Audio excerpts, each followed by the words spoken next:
Hello दोस्तों, आज हम आपको मोक्षदा एकादशी व्रत कब है ये बताने जा रहे हैं। मोक्षा एकादशी व्रत 11 दिसंबर को पड़ रहा है। चलो दोस्तों, मोक्षा एकादशी व्रत कथा के बारे में आज हम आपको बताते हैं। इस व्रत का नाम मोक्षा एकादशी है। हिंदू पंचांग की माने तो हर साल मार्गशीर्ष मास के शुक्ल पक्ष की एकादशी तिथि को मोक्षा एकादशी व्रत किया जाता है। इस तरह वर्ष में आने वाली सभी एकादशी विष्णु जी को समर्पित हैं। ठीक उसी तरह मोक्षदा एकादशी के दिन भी विष्णु जी की पूजा की जाती है। साथ ही लक्ष्मी जी की भी अर्चना की जाती है। इस दिन का महत्व बहुत ज़्यादा होता है। मान्यता है कि अगर सच्चे मन से एकादशी की पूजा की जाए तो व्यक्ति को मोक्ष की प्राप्ति होती है। साथ ही विष्णु जी और माता लक्ष्मी की कृपा बनी रहती है। अब हम कथा स्टार्ट करते हैं, सुनिए दोस्तों। महाराज युधिष्ठिर ने कहा, हे भगवान, आप तीनों लोकों के स्वामी, सबको सुख देने वाले और जगत के पति हैं। मैं आपको नमस्कार करता हूँ। हे देव, आप सबके हितैषी हैं, अतः मेरे संशय को दूर करिए कि मार्गशीर्ष एकादशी का क्या नाम है, उस दिन कौन से देवता का पूजन किया जाता है और उसकी क्या विधि है, कृपया मुझे बताएं। वत्सल्य भगवान श्री कृष्ण कहने लगे कि हे धर्मराज, तुमने बड़ा ही उत्तम प्रश्न किया है। इसके सुनने से तुम्हारा यह संसार में फैलेगा। मार्गशीर्ष शुक्ल एकादशी के अनेक पापों को नष्ट करने वाली है। इसका नाम मोक्षा एकादशी है। इस दिन दामोदर भगवान की धूप दीप नैवेद्य आदि से भक्ति पूर्वक पूजा करनी चाहिए। अब इस विषय में एक पुराणों की कथा बताता हूँ। गोकुल नाम के नगर में एक व्याख्यानस नामक राजा राज्य करता था। उसके राज्य में चारों वेदों के ज्ञाता ब्राह्मण रहते थे। वह राजा अपनी प्रजा का पुत्रवत पालन करता था। एक बार रात्रि में राजा ने स्वप्न में देखा कि उसके पिता नरक में हैं। उसे बड़ा आश्चर्य हुआ। अतः वह सुबह प्रातः उठते ही ब्राह्मणों के पास गया और अपना स्वप्न सुनाया और बोला, हे ब्राह्मण, मैंने अपने पिता को नरक में कष्ट उठाते देखा है।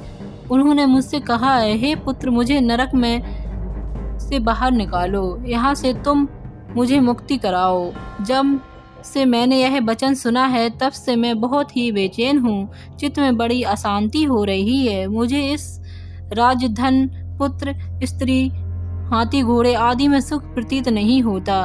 क्या करूँ? राजा ने कहा, हे ब्राह्मण देवता, इस दुख के मेरे कारण का शरीर जल रहा है। अब कृपया करके कोई तप, दान, व्रत आदि ऐसा उपाय बताइए जिससे मेरे पिता को मुक्ति मिल जाए। उस पुत्र का यह जीवन व्यर्थ है जो अपने माता पिता का उद्धार ना कर सके। एक उत्तम पुत्र जो अपने माता पिता तथा पूर्वजों का उद्धार करता है, वह 1000 मूर्ख पुत्रों से अच्छा है। जैसे एक चंद्रमा सारे जगत में प्रकाश देता है परंतु 1000 तारे नहीं दे सकते। ब्राह्मणों ने कहा, हे राजन, यहाँ पास ही भूत भविष्य वर्तमान की ज्ञाता पर्वत ऋषि का आश्रम है। आपकी समस्या का हल वो जरूर करेंगे। यह सुनकर राजा मुनि के आश्रम पर गया।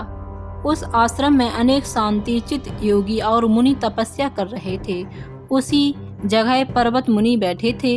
राजा ने मुनि को साष्टांग दंडवत किया। मुनि ने राजा से कुशलता के समाचार लिए। राजा ने कहा, हे महाराज, आपकी कृपा से मेरे राज्य में सब कुशल है, लेकिन मेरे मन में अत्यंत अशांति फैली हुई है। ऐसा सुनकर पर्वत मुनि ने आंखें बंद किया और भूत विचारने लगे। फिर बोले, हे राजन, मैंने अपने योग के बल से तुम्हारे पिता के कुकर्मों को जान लिया है। उन्होंने पूर्व जन्म में कामातुर होकर एक पत्नी को रति दी, किंतु सौत के कहने पर दूसरी पत्नी को ऋतु दान मांगने पर भी नहीं दिया। उसी पाप कर्म के कारण तुम्हारे पिता को नरक में जाना पड़ा। तब राजा ने कहा, इसका कोई उपाय बताइए मुनि।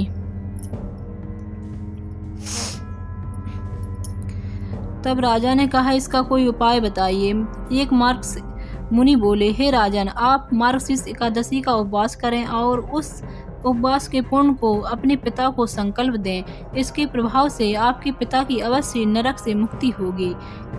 मुनि के वचन सुनकर राजा बोले, जी जरूर करूँगा। राजा महल गया और अपने मुनि के कहने के अनुसार अपने पूरे परिवार सहित मोक्षदा एकादशी का व्रत किया। इसके उपवास का पुण्य उसने अपने पिता को अर्पण कर दिया। इसके प्रभाव से उसके पिता को मुक्ति मिल गई और स्वर्ग में जाते हुए वो पुत्र से कहने लगे, हे पुत्र, तेरा कल्याण हो। यह कहकर स्वर्ग चले गए।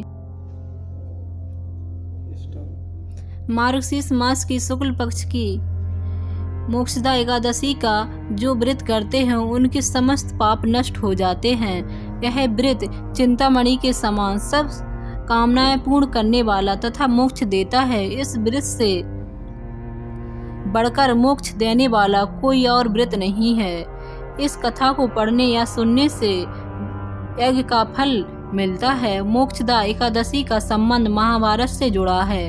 पौराणिक मान्यताओं के अनुसार मार्गशीर्ष शुक्ल पक्ष की एकादशी तिथि को भगवान श्री कृष्ण ने अर्जुन को गीता का उपदेश दिया था। महाभारत युद्ध के दौरान जब अर्जुन अपने सगे संबंधियों पर बाण चलाने से झिझक रहे थे, तब द्वारकाधीश श्री कृष्ण ने उन्हें गीता का सार समझाया था।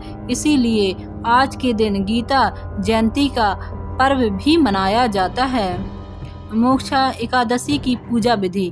इस दिन सुबह जल्दी उठ जाएं, फिर मंदिर और घर को अच्छे से साफ करें। पूरे घर में गंगा जल छिड़क लें। स्नान आदि से निवृत्त होकर व्रत का संकल्प लें। विष्णु जी को गंगा जल से स्नान कराएं, फिर उन्हें रोली, चंदन, अक्षत आदि अर्पित करें। सबसे पहले भगवान गणेश जी की आरती करें, फिर विष्णु जी की आरती करें, फिर लक्ष्मी जी की आरती करें। एकादशी के अगले दिन द्वादशी के पूजन के बाद जरूरतमंद व्यक्तियों को भोजन व दान दक्षिणा दें। इसके बाद ही भोजन करें और व्रत का पारण करें। हाँ, आज दोस्तों बताते हैं कि इस कथा को पूरा हमने बता दिया है। अगर आपको यह कथा पसंद आई हो तो प्लीज़ सब्सक्राइब एवं लाइक जरूर करें। जय माता दी।